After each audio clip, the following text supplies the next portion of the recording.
Hablamos ahora del presupuesto 2025. La gestión mileísta ya lo presentó en el Congreso Nacional, lo hizo el propio presidente Milei en las últimas horas, con algunas particularidades para tener en cuenta y que tienen que ver con los números que luego fueron dados a conocer en el marco de este presupuesto. El presidente argentino Javier Milei presentó este domingo su proyectado presupuesto para 2025 ante el Congreso. El mandatario amenazó con bloquear cualquier ley que pueda poner en peligro el equilibrio presupuestario. Sus extremas medidas de austeridad con las que quiere controlar la elevada inflación siguen provocando protestas. Aunque la inflación moderó su tendencia alcista en los últimos meses, el Producto Interno Bruto registró una fuerte contracción. Nuestra metodología presupuestaria va a lograr 3 objetivos inéditos. 1. Va a blindar el equilibrio fiscal para siempre, terminando con el castigo de la deuda y la emisión. Va a obligar al Estado a hacerse cargo y a absorber los efectos de las perturbaciones en la economía. Y para cuando haya mejoras permanentes, como serán los años venideros, va a obligar a devolver el exceso de recaudación a la sociedad a través de la reducción de impuestos. Quiero volver a repetirlo para que quede claro y no haya dudas. Esta metodología que estamos presentando en el presupuesto nacional blinda el resultado fiscal, sea cual fuera el escenario macroeconómico. No importa qué suceda con la economía, no importa si nuestras estimaciones están bien o mal, sea cual fuera el escenario económico, el resultado fiscal estará siempre garantizado. ¿Qué tal? ¿Cómo andan? Buenas noches, bienvenidos. Redacción Abierta, lo abrimos una vez más con nuestro habitual compilado para hablar sobre esto que veían recién. Se ha hablado mucho estos 2 días sobre la presentación del presupuesto que hizo el presidente en el Congreso, pero lo que hacemos generalmente en redacción es, pisar un poco el freno, desgranar un poco y ver qué hay en la presentación esta, qué hay en cuanto a presentación económica, hecho inédito. Que un presidente vaya y presente el presupuesto de esta manera no es inocente. ¿Por qué? Porque eso es algo que hacía generalmente el ministro de Economía y acá lo que se ve es que intenta, por lo menos en la construcción de su relato, Javier Milei, nuevas refundaciones, le llamemos, ya se lo vamos a preguntar a los especialistas que tenemos acá. Eso por un lado en lo, si se quiere, discursivo, en lo político, intenta dar una imagen de fuerza el presidente, presentando él el presupuesto en el último día en el que se podía presentar. En lo económico, un discurso cargado con frases de las que ya conocíamos y que ya habíamos escuchado, pero con pocos o casi nulos números, y los números que se escucharon bastante discutibles, la verdad. Habrá que ver después en el desagregado, pero por ejemplo, al día posterior de la presentación del presupuesto se estaban reuniendo el ministro de Economía y el jefe de gabinete con los gobernadores para decirles, muchachos, tranqui, que no es tan así. Que el presidente dijo 60.000 millones de recorte para las provincias, pero no va a ser tanto. Fue una hipótesis de máxima para después bajar a lo que realmente quería el gobierno recortarle o seguirle recortando a las provincias.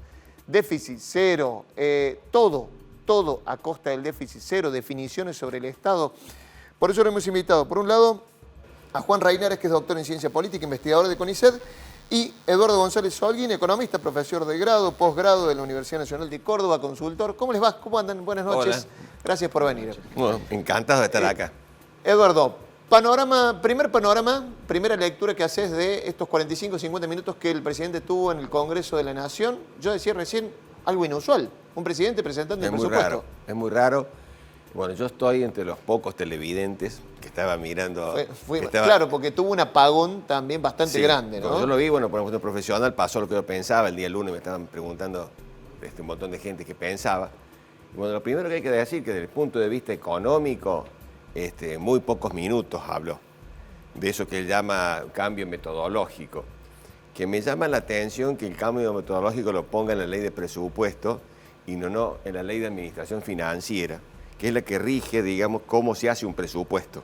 El presupuesto por ley nace y muere, nace el 1 de enero y muere el 31 de diciembre. O sea, para mí esta reforma legalmente moriría el 31 de diciembre, no es como él dice, por lo que es el conjunto de la legislación que hay en este momento en Argentina.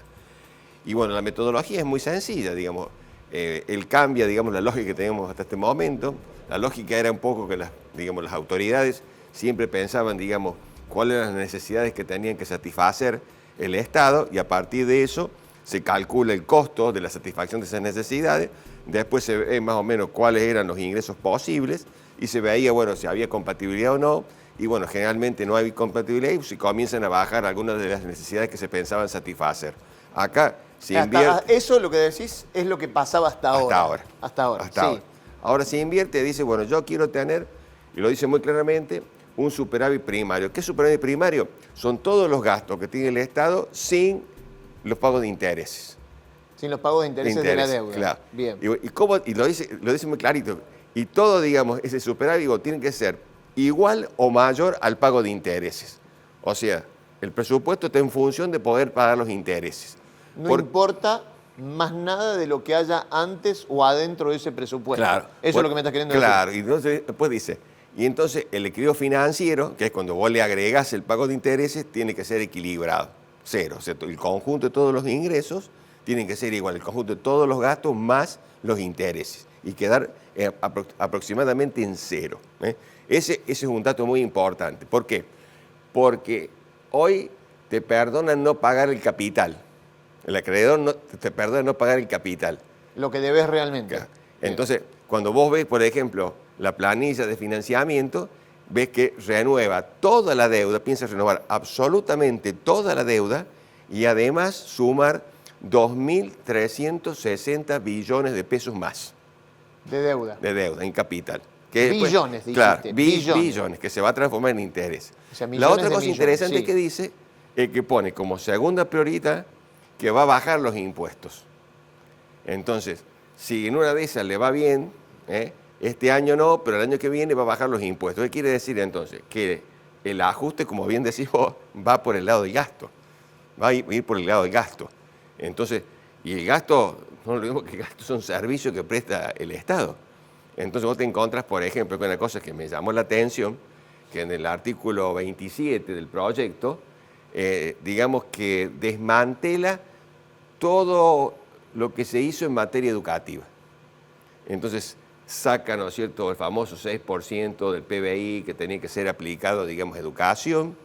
Hay toda una serie de ítems para la educación técnica, para la ayuda escolar, etcétera, que tenía como pisos, que no podía estar por debajo del piso. Y el Estado aparece como garantía, digamos, cuando no le da a las provincias para lograr ese piso, el Estado tenía que salir, por la Ley Nacional de Educación, tenía que salir a cubrir eso. Bueno, eso lo sacó. Con lo cual queda muy claro que lo que le queda más cómodo, ¿no es cierto?, que es una cosa preocupante, es justamente la reducción de todas las erogaciones que se hacen en educación y en ciencia y tecnología. Ya volvemos a eso, porque la verdad que no es para dejarlo pasar. Hemos estado hablando en programas anteriores sobre el tema investigación, sobre el tema ciencia, tecnología, sobre el tema educación y sobre el de financiamiento. Juan, primeros apuntes de lo que viste, si lo analizás del lado discursivo, del lado político. Sí, me parece que algo novedoso una vez más en Milei, en tratar de proponer una comunicación del presupuesto desde la figura presidencial, con toda esta estética que viene desarrollándose con el tono de Santiago Caputo, y quien es el primero que se está llevando la marca de las críticas por los malos resultados de esta comunicación del domingo. Lo que hablaban recién del apagón mediático, de el escaso volumen de intercambio en redes, en YouTube, etc. Me parece que en ese sentido es parte de una serie que viene de largo, digamos, hacia atrás, uno lo puede ver, en el sentido de que Milei, la identidad política libertaria, lo que estamos viviendo en Argentina este último 9 meses, año, es una anomalía, es decir, es un caso que contradice las teorías que venían dándole algún tipo de viso de inteligibilidad a lo que nos pasa en la política argentina. Y en ese sentido, el presupuesto, les diría que siempre el presupuesto es una herramienta política, eminentemente, sí, ¿no? Está claro. Es la ley de leyes, es la ley que muestra la distribución de los recursos en el Estado y hacia la sociedad. Y me parece que eso es lo que nos permite distinguir. Primero es que queda evidentemente claro que es el presidente el que busca recuperar algún tipo de imagen que saben por lo menos además todas las consultoras lo vienen expresando, que viene en retirada, una retirada relativa, pero en retirada, ¿no? Su índice de imagen, sí. exactamente. Sí, tenemos algo para analizarlo, pero la verdad que sí, las últimas encuestas ya están mostrando, digamos, una caída Exactamente, de la imagen, sí. Porque el proceso de ajuste es muy intenso, ya se viene, digamos así, extendiendo en el tiempo, y la inercia inflacionaria, voy a habar como un neófito acá al lado del profesor Olin, pero cualquier cosa le preguntamos, para eso claro, de profesor, una, totalmente, pero hay una inercia inflacionaria que hace que en el piso del 4% de la inflación, que no es suficiente para un grueso del electorado que puso en Milei una clave, una apuesta, un voto de confianza en ser alguien externo a la clase política, entre comillas esto de clase política, y con la capacidad de bajar la inflación, cosa que no está logrando. En lo que decías recién, esto del apagón, si se quiere, televisivo, podemos tocarlo por varias puntas, ¿no? ¿Por qué? Porque, por un lado, cuando se dieron con los números del rating de la televisión, o sea, a las 9:10 de la noche, la gente hizo así, cambió de canal, apagó, pero bajó estrepitosamente. Lo que te dicen desde el lado del gobierno es, pero lo nuestro está en redes, lo nuestro está en el intercambio en las redes sociales, por ese lado, siendo que Milei apeló a algo que le criticó mucho a anteriores gobiernos, ¿no? El uso de la cadena nacional, algo quizá impensado también para, no un detalle menor, que haya usado la cadena nacional, que haya determinado que sea por cadena nacional, cuando decían que era algo despótico, criticable, porque le imponía a las personas que tener que ver, ¿no? Tiene que ver también con eso que decís, bueno, estrategia para tratar de empezar a levantar esa caída. Es uno de los elementos, sí. También una posibilidad de pensarlo, de interpretar lo que pasó el domingo, tiene que ver con las internas que el propio gobierno tiene. De vuelta, voy a insistir con esto de que lo que estamos viviendo este último año es muy difícil de entender con las categorías teóricas del análisis político tradicional y hay que estar bajo un esfuerzo creativo para proponer categorías de análisis. Este es un gobierno que no tiene partido atrás, ni siquiera tiene una coalición de partidos, por ende no hay como un esquema para resolver las contradicciones internas de las organizaciones y llegar a la gestión, aunque sea la gestión de un acto como lo que fue el domingo. Claro. Entonces las internas se juegan a cielo abierto. Ya le pasó al Frente de Todos, ¿no? Antes. Por más que tenía partidos y coaliciones atrás. Ya ¿no? empezaba claro. porque argentinos no estamos muy acostumbrados a las coaliciones. Claro. Estamos como acostumbrándonos a eso, como sistema político.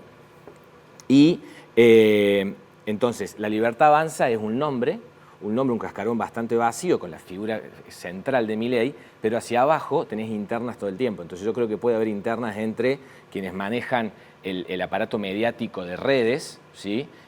Con la impronta de la derecha alternativa norteamericana, del alt-right, esto de manejo de redes, de poder generar tendencias, viralizaciones, que no ha funcionado hoy. Eso por un lado, que haya internas. Y por otro lado, en términos de lo que podemos pensar en las últimas semanas, hay indiferencia. Vamos a promover mayor indiferencia en un electorado que nos cuesta mucho prestarle atención a las cosas por mucho tiempo, ¿no? Es muy volátil los picos de atención y puede ser muy volátil el apoyo que tenga Milei. Y así como subió, así puede bajar.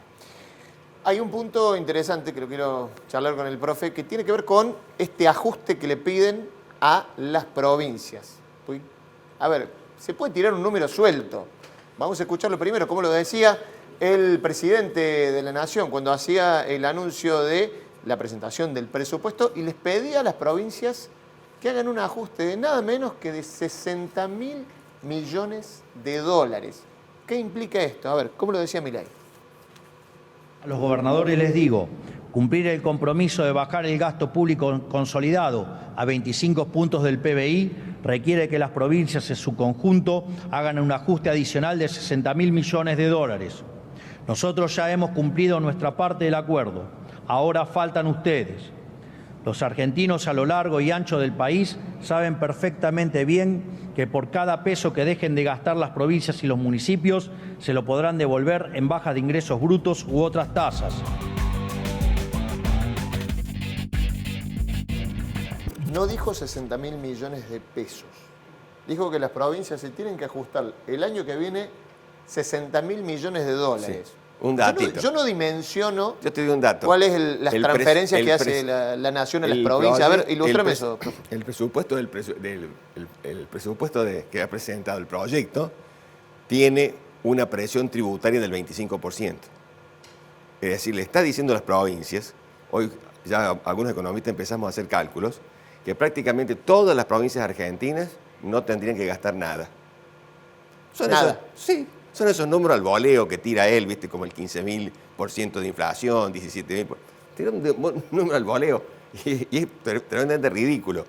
Bien, ahora saltan, digamos, leche hervida a los gobernadores el domingo de la noche y dicen, che, no, pará, 19 gobernadores a reunirse por Zoom el lunes con Caputo y con Franco para que les digan, no, bueno, no es tanto, es de 20.000 millones de dólares. Claro, porque el ajuste que les piden. Lo que dijo fue una pavada. O sea, es que justamente que no tiene que haber más gasto de la provincia. Que la provincia no tenga más educación, salud, seguridad, justicia, nada. Te quiero hacer una declaración chiquita, volviendo, que me pareció muy interesante sobre el discurso de él. Él 2 veces lo nombra Friedman, Friedman, que es el padre del monetarismo. Bien. Hace 1 mes y medio, el Fondo Monetario le mandó un documento bastante duro, en donde primero le dice que el peso está sobrevaluado, con lo cual, digamos, el metamensaje es tenés que devaluar, y después le dice directamente, ¿no es cierto?, que deje de lado la teoría austríaca, que no ha sido probado en ninguna parte del mundo, y que adopte justamente el monetarismo. Entonces es como que ha rebobinado, lo nombra 2 veces a Friedman, y dice, bueno, voy a dejar de lado la escuela austríaca y voy a entrar en la escuela monetarista. ¿Y qué implica ese cambio en la visión económica del presidente? Y es importante porque la escuela austríaca prácticamente es una escuela que piensa en la no existencia del Estado. En cambio, digamos, la escuela monetarista, muy emparentada, ¿no es cierto?, con la síntesis neoclásica, tiene una idea de un Estado chico, pero un Estado.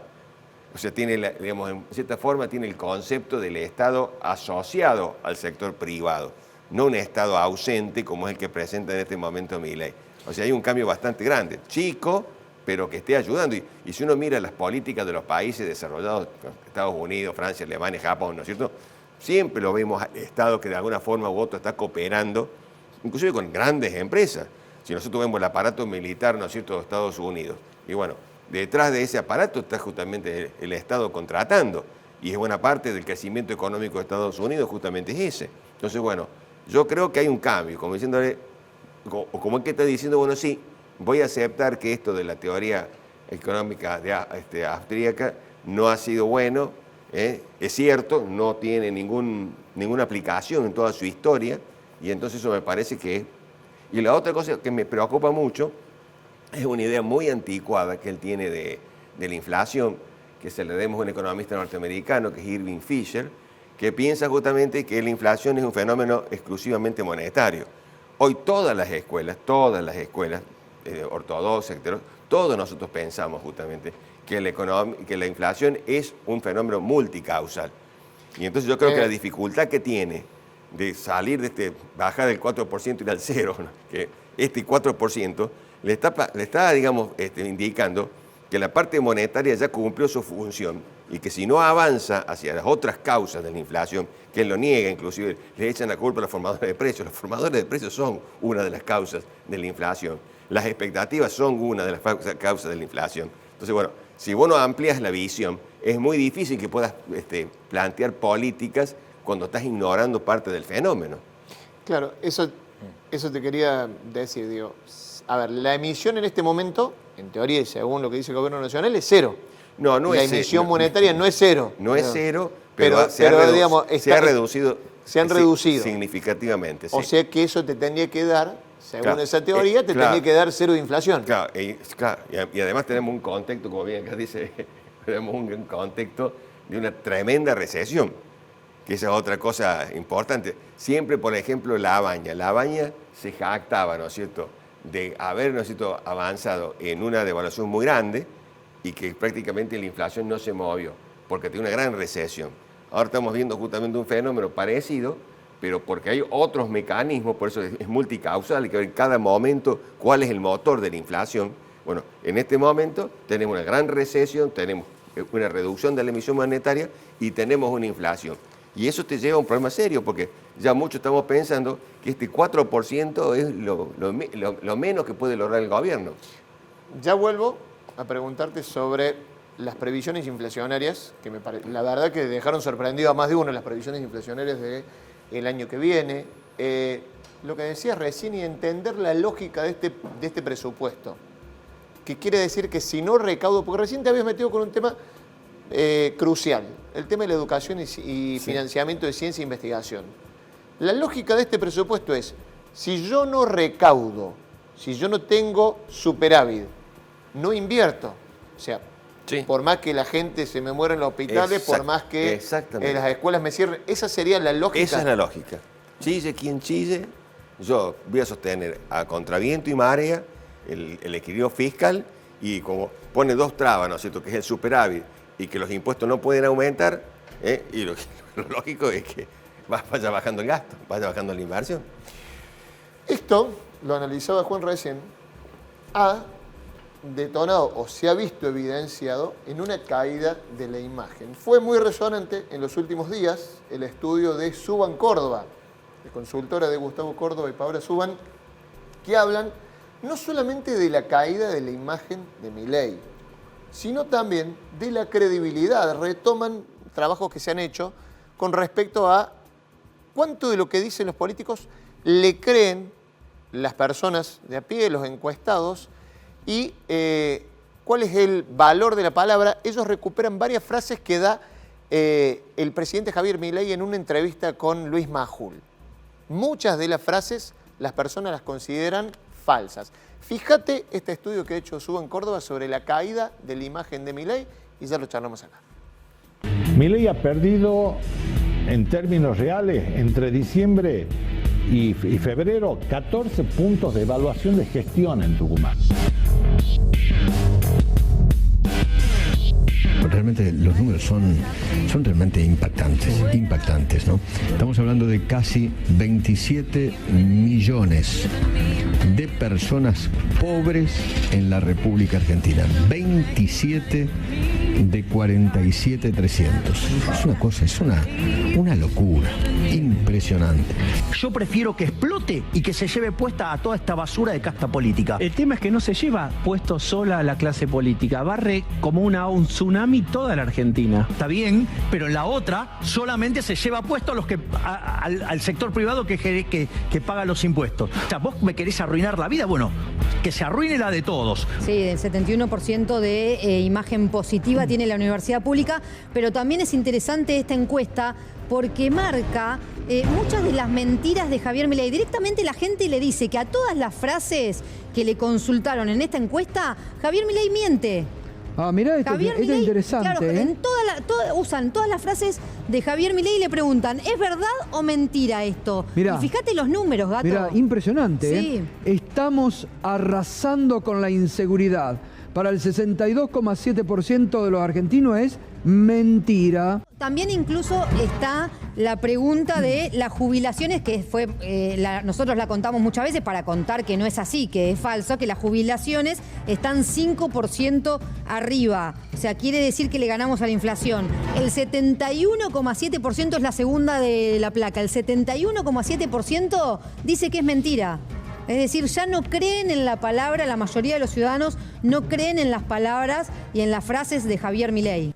Se nos ocurrió evaluar el rol de la mentira con el discurso político, como ya hicieran antes, chequeado con Mario Riordan. En el 2020 sacaron un informe que decía que solamente 1 de cada 4 discursos en la Argentina eran verdaderos. El resto, 3 de cada 4, tenían sospechosamente componentes de mentira. Yo diría, la política tradicional, que es la gran afectada desde que Milei ganó la presidencia, tiene que empezar a representar los intereses de la gente que está pasándola mal. Claro. Porque la política hasta cierto punto representó sus propios intereses. Y me parece que esto es un antes y un después. Es una señal muy fuerte también para la política. Sí. Tiene que entender que debe dejar sus intereses a un lado y dedicarse a defender estos intereses de mucha gente que la está pasando realmente mal.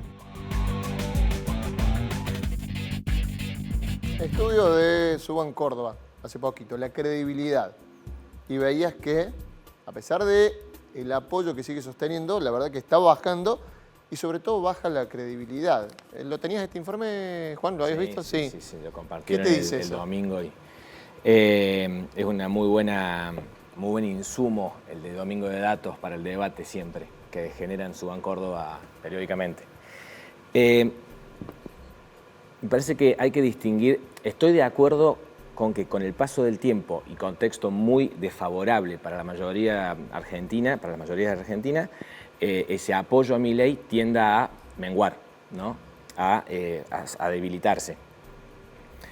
Ahora, más allá de eso, me parece que preguntarle a alguien si algo es verdad o mentira para una encuesta es distinto al efecto que puede generar lo que haya dicho esa persona originalmente, el tono en que lo haya dicho, el contexto en que lo haya dicho. No sé si trato como de transmitirlo, es decir, no ver a la verdad como si fuese un enunciado solamente, sino pensar también el contexto de enunciación de esos dichos, en donde la verdad no es tan blanco-negra, digamos, sino se juega mucho más en los grises, ¿sí? Eso diría yo, para de algún modo matizar un poco esos resultados, que sí me parece que dan cuenta de una baja de la imagen de Milei y por ende una pérdida de su credibilidad, que es bastante volátil. Probablemente ya ha habido picos hacia arriba y hacia abajo en la imagen de Milei en los últimos tiempos. Igual, si uno ve el largo plazo, está para abajo, lo cual está también bastante esperable en alguien que está en la gestión y en este contexto, ¿no? Ahora, pero perdón, en todas las frases, no, digo, porque, hablando y volviendo a ese punto que me parece interesante, este de los grises en las verdades o no, sí. Las frases como que tomaban del presidente y las encuestaban, digo, las jubilaciones le están ganando en inflación, algo que enuncia el presidente, sí. Fueron algo que se está viviendo, se está sufriendo en el día a día. Inseguridad, por ejemplo, inflación con salarios, digo, para hablar de que, bueno, imagino, viendo la muestra, viendo un poco de esta cuestión cuantitativa que tienen las encuestas, que, bueno, más de uno dice, sí, ¿de qué salario me decís que le están ganando la inflación? Digo, son cosas que se sufren en la cotidiana, digo, no fueron muy rebuscadas las preguntas, me parece, ¿no? No, pero está bueno para señalar una pérdida de credibilidad. Ahora, para después trasladar el análisis a un contexto más amplio y también más profundo, me parece que en ciertos momentos el modo en que Milei enuncia lo que enuncia puede apelar más a las certezas de sus votantes, que quizás frente a la encuesta diga, no, eso me parece mentira, porque efectivamente lo puedo contrastar con mi experiencia. Claro. Pero en el momento, y llevado más por la tónica, la lógica de un discurso político, apela a ciertas certezas y sobre todo ciertas frases en las cuales lo que hay es esta cosa más masoquista, que ya Milei lo dijo, así que lo confesó, digamos, a confesión de parte, relevo de prueba. Esto de, no importa que a mí me vaya mal, el tema es que le va mal a todos, claro. ¿No? La ola se lleva puesto a todos. Cuando se pone en juego ese tipo de relación social o de reacción, mejor social, lo que sea verdad o sea mentira, creo que pasa a otro plano en términos políticos, lo cual me parece que sucede, no me parece que sea bueno, me parece que es un retroceso en el nivel del debate político, que ya no importe lo que uno diga, o sea, lo que está diciendo Milei ahora, sin cuidado de que sea verdad o sea mentira, ya lo dijo, lo hizo Bolsonaro, lo hizo Trump, lo hacen todas las ultraderechas europeas. Me parece que en ese sentido señala este dato que traen la consultora, una pérdida de credibilidad, pero yo trataría de ponerlo en contexto para pensar qué le hace ese dato a la figura de Milei más en general. Habría que ver. En eso pero ahí lo dice Subán Córdoba muestra eso justamente, que también aparece una caída en la imagen, porque era una cosa medio rara, que decían que cuestiones, digamos, de administración, de gestión estaban mal, pero la imagen de Milei salía por arriba. Ahora, digamos, se le ha pegado a la imagen de Milei. Sí. Totalmente. O sea, en eso, por ejemplo, que su oponente perfecta, podría ser Cristina Fernández de Kirchner, salga a hablar la semana pasada en la Universidad de Merlo, cuando le estaban dando un doctorado, hace, digamos, para preguntarlo directo, ¿es funcional o no? O, digamos, necesita ese oponente.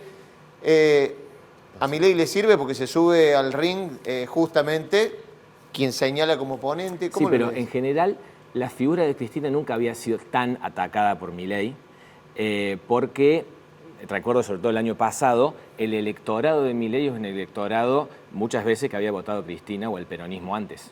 ¿no? Claro. Entonces no era precisamente más en espejo como suele suceder con el macrismo, con el electorado macrista, que sí es claramente antikirchnerista.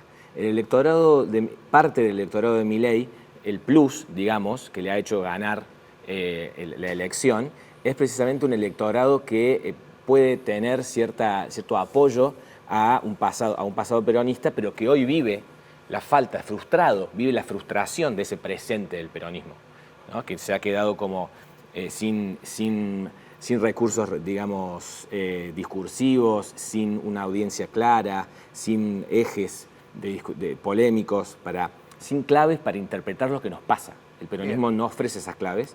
Pero entonces Milei en general no criticaba directamente a Cristina, creo que más bien puede tener que ver con una estrategia y una, digamos, voluntad de la propia Cristina de precisamente, al menos, salir a disputar por qué nos pasa lo que nos pasa, que es algo que suena muy sencillo, pero que básicamente la política funciona de eso, de proveer claves para inteligir lo que nos pasa como sociedad, que hoy Milei está diciendo claramente lo que decía recién el profesor, que la inflación en todo lugar y momento es un fenómeno de emisión monetaria, un fenómeno monetario, que si vos hablás con la gente, lo entiende perfectamente.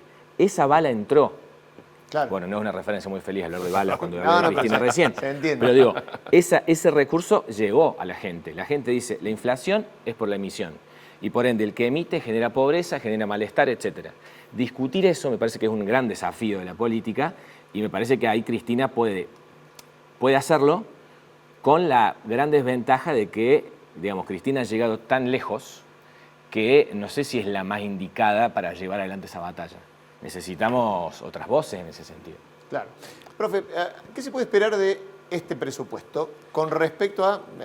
apelo también al análisis político. ¿Por qué? Porque trinaron los gobernadores, los legisladores, la verdad que habrá que ver cuál es el papel que empiezan a cumplir a partir de ahora, más allá de esta apelación de el presidente que denostaba la casta y está demostrando en los últimos días todas las prácticas de la vieja política. Casta, ¿no? Este asado de esta noche. Lleva a los diputados conversos radicales a fotografiarse con él, les hace un asado de homenaje a los 87 diputados que blindaron el veto para el aumento de las jubilaciones.